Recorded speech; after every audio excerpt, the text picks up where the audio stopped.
The NHS has introduced personalised care into all pathways, including cancer, to improve patient experience and outcomes.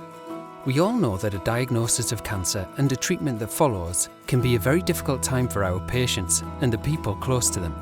Personalised care means people have a choice and control over the way that their care is planned and delivered.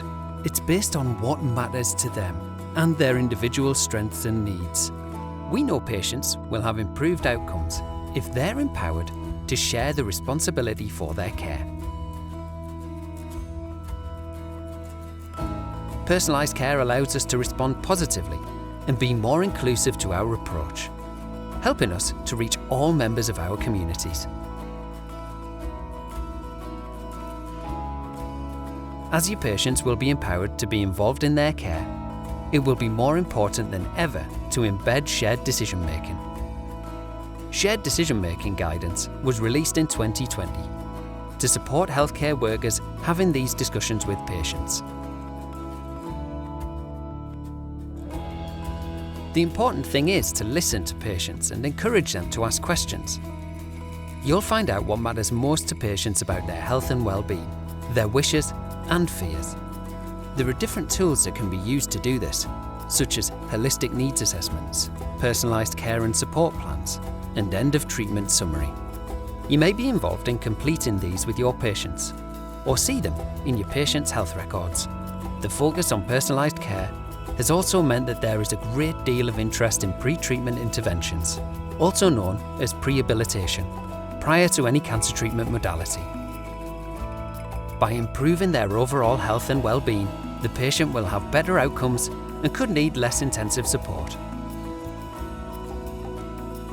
As a result of personalised stratified follow-up, which includes patient-initiated follow-up, you may not see patients face-to-face as often. Personalised stratified follow-up helps to empower patients to self-manage and improve their outcomes. This will release patient appointments, allowing you to focus on more complex patients. Personalised care means changes in primary care too, with more focus on cancer care reviews. New posts in secondary and primary care teams will help coordinate and navigate patients along pathways, as well as signposting to support in the community. But for this to work, we all must play our part. If a step is missed, there is a subsequent lack of communication and information for both the patient and the next personalised care intervention. For example, if a treatment summary isn't completed and sent to both the patient and primary care, the cancer care review will be less informed and less effective for both the patient and the healthcare professional. New posts in secondary and primary care teams will help coordinate and navigate patients along pathways, as well as signposting to support in the community and voluntary sector. Patients that are stratified to a patient-initiated follow-up pathway may be monitored remotely using digital systems. We need to use digital technology to create patient-level safety nets within our systems, develop systems that tell us easily how stratified patients are progressing, and provide access to local and national information to support their health and well-being. We also need to make sure we're not digitally excluding any of our patients. So with personalised care, we build a better relationship with our patients by empowering them to self-manage their care.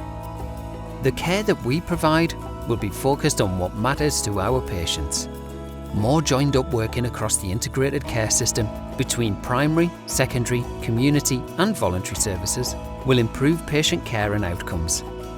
This will reduce morbidity and health inequalities, increase treatment options, prevent hospital readmissions, and make cancer services more efficient. Personalised care is at the heart of improving our patients' experience and outcomes. It will support you and the wider healthcare system to deliver the best possible patient care.